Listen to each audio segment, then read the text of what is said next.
Welcome to the Good Leadership Podcast, the show where we cut through the noise and deliver practical wisdom for leaders who want to grow, inspire, and make an impact. I'm your host, Charles Good. And if your to-do list in terms of your reading pile looks like a skyscraper, you're in the right place. Today, we're diving into another best-selling book called Make It Stick: The Science of Successful Learning. We're sharing the big ideas, practical tools, and real stories from business, sports, and entertainment.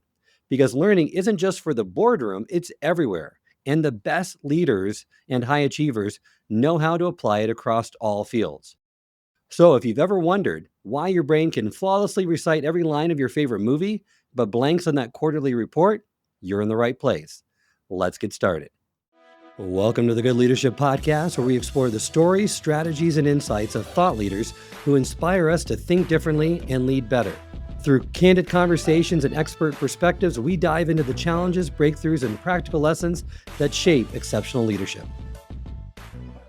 Ever felt like a genius after training, only to realize 2 days later you retain less than your phone's battery after a TikTok binge? That's the fluency illusion. Make It Stick exposes this mind trick. When something feels easy, we think we've learned it, but actually we haven't. Picture a leadership team that rolls out a new company vision. Everyone nods enthusiastically after the kickoff meeting, but a week later, ask someone to recite the vision or explain how it changes their day-to-day, and you're going to get a lot of blank stares or a creative reinterpretation worthy of a modern art museum. The illusion of learning is alive and well in the boardroom. Actors, they just don't glance at a script and expect to win an Oscar. They rehearse, flub lines, and sometimes forget whether they're in Macbeth or a mayonnaise commercial. That struggle is the secret sauce. So what's the takeaway? Don't let your team coast on "I get it." Make them prove it. If learning feels like a hot knife through butter, well, you're probably just greasing the pan. So a couple practical ways in which you can apply this. A quick exercise. At your next team meeting, ask everyone to explain last week's main takeaway. No notes, no lifelines, and watch the fluency illusion in action. A practical tip. Remember that familiarity is not mastery. If your team can't explain it to a new hire, guess what? They don't know it. And here's a mini workshop idea. Have your team members create cheat sheets for each other on a topic. If the cheat sheet is blank, well, so is their mastery. So if feeling smart isn't the same as being smart, what is the real glue for knowledge? Let's move from the illusion to the power of pulling info from the depths of your memory. Now, a wealth of studies confirms that retrieval practice, actively pulling information from memory, significantly boosts your long-term retention and the ability to transfer knowledge to new problems. Make It Stick reveals how it's the kingpin of learning. It talks about self-quizzing, practice tests, and teaching others, which are all forms of retrieval practice. The harder it is to recall, the more likely your brain is going to bulk up as a result of it. How about Michael Jordan? He just didn't shoot hoops. He replayed game scenarios in his head. He recalled plays under pressure and learned from his missed shots. That's retrieval with a side of sweat. Or how about executives who summarize and teach back concepts to peers? They actually retain and apply more. Passive learners? They're the office plants, present but not exactly thriving. So the takeaway here, make your team work for their knowledge. If they can teach it, hey, they can own it. Retrieval practice, it's like CrossFit for your brain.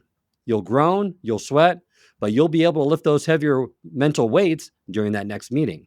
So what are some practical ways in which we can apply this? Well, let's start with a pop quiz. Start meetings with a no peeking pop quiz on last week's content. Bonus points for wrong answers that make everyone laugh. Have teach back moments. Rotate who has to explain new concepts to the group. If their explanation is clear, you're winning. If not, hey, at least you get a high quality or maybe low quality comedy routine. And peer coaching. Pair up team members to quiz each other on key concepts, then switch roles. But even the best memory workout needs a smart routine. So now we're going to talk about why timing and variety are really the secret sauce of sticky learning. Cramming. Cramming is like eating a week's worth of kale in one sitting, and you're going to probably regret it, and it's not going to stick. In the book, Make It Stick, It shows how spacing out your learning sessions and mixing up topics that you're learning, called interleaving, is really what makes learning last. And research supports this by distinguishing spacing and interleaving as two of the most powerful yet underused learning strategies. Spacing out study sessions and mixing up topics both increase cognitive effort and help learners better discriminate between concepts, leading to stronger, more flexible knowledge. A consulting firm launches a new project management system. Instead of a single marathon training, they break it up into weekly modules, mixing technical skills with real world scenarios from different departments. Employees might grumble that it's confusing, but months later, they're actually using the system and adopting it to solve problems, not just following a checklist. Or how about sports? Serena Williams. She doesn't practice her serves hour after hour. She mixes up drills. Some of the drills focus on her serve, others on her volleys and her footwork. So her brain can handle anything that the match throws at her. So the leadership takeaway, break up training, mix topics. If your team says, wait, what are we doing? You're on the right track. Spacing is like letting bread dough rise. Sure, you can bake it right away, but it's going to end up like a brick. Give it time, and it's actually going to be something you might want to chew on. So, what are some practical ways we can use spacing and interleaving in our practices? Well, think about mini sessions. Spread learning over weeks, not hours. You and your team's brains and their coffee budgets are going to thank you. Mix it up. Change the order of training topics. If someone complains they're confused, well, congratulate them. They're probably learning. And space out reminders. Use calendar invites or learning apps to prompt reviews at intervals, such as next week, next month, or every quarter. And of course, learning isn't just about what you do in the moment, it's also about how you process and make sense of your experiences. And that's where reflection comes in. Reflection is the difference between I survived that project and I learned something besides how to fake a smile on Zoom. And studies show that when learners pause to reflect, they deepen their understanding, connect new knowledge to prior experience, and they also can identify gaps in their thinking. In entertainment, after filming a scene, directors and actors, what do? They review footage, they debate what worked, and sometimes those best insights come as a result of this reflection process. Google is famous for its post-mortems after projects, which just aren't about finger pointing. They're for building a smarter, more resilient team by identifying what worked and what didn't work and what should we change next time. So what can you do? Make reflection a habit. After a big project, ask, what did we nail? What made us want to hide under our desks? And what should we do differently next time? Reflection is something that we all should be using more in our learning sessions, because sometimes the only thing funnier than your mistakes is realizing everyone has made the same one. Keep a learning journal. What did you learn? If it's blank, well, you're either perfect or more than likely not paying attention. Have a weekly wrap up.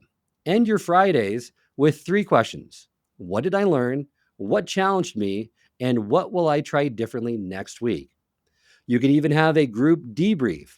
Hold a rose and thorn session. What bloomed this week and what pricked me? And speaking of looking back, sometimes our best lessons come from the things that didn't go as planned. So now let's focus and talk about why embracing mistakes is a must for growth. Because mistakes, remember, they're just not for interns anymore. They are the real fuel for progress. And this is supported by lots of neuroscience studies that have demonstrated that mistakes are not just inevitable, they're essential for learning. Errors activate neural pathways that reinforce memory, and environments that encourage analyzing and learning from mistakes lead to greater resilience, creativity, and growth. Think of Michael Phelps. He turned every botched turn into a gold medal lesson. He just didn't count laps, he counted what went wrong, and then he fixed it. Or how about Pixar and IDEO? They champion fail fast, learn faster. Their secret, every flop is a future blockbuster in disguise. So what should you do? Celebrate smart mistakes. If your team isn't making any, you're not trying hard enough. Remember, mistakes, the only thing you can make for free that's guaranteed to pay off, only, however, if you cash them in for feedback. Some practical ways you can incorporate this. Have failure retrospectives. Make what went wrong as routine as what went right. Have the mistake of the month. Reward the best lesson learned from the blunder. Trophy optional, bragging rights mandatory. Or have an open mic. Host a failure story lunch. Prizes for the best recovery. But even as we learn from our errors, it's easy to misjudge what we really know. How do we keep our confidence in check and our skills sharp?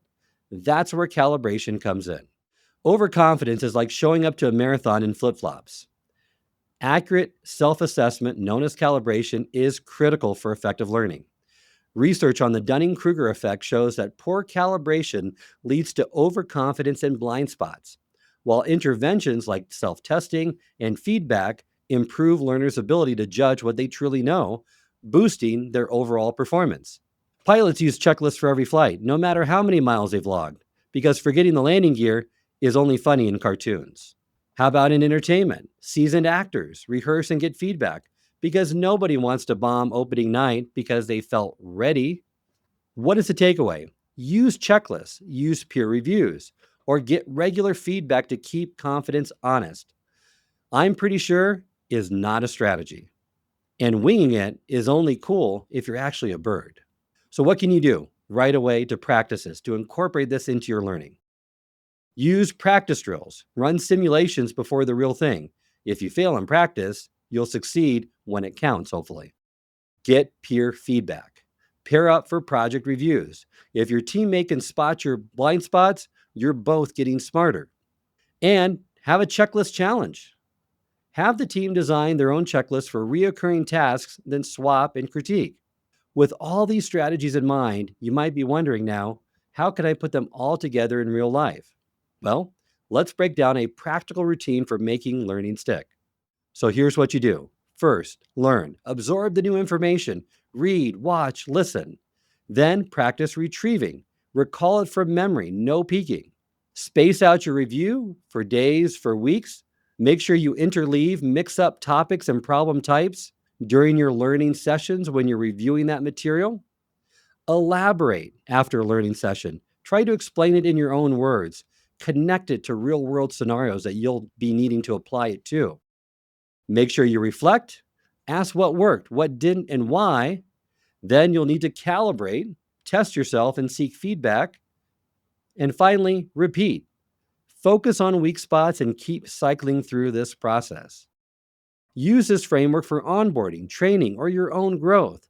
Make learning more active, spaced, and reflective, and you're going to find that learning is going to start to stick. Think of it as a spin cycle for your brain. Rinse, recall, repeat. No shrinkage, just sharper thinking. This book closes with a powerful message that you also need to adopt a growth mindset, because every challenge, mistake, and a bit of feedback is fuel for improvement.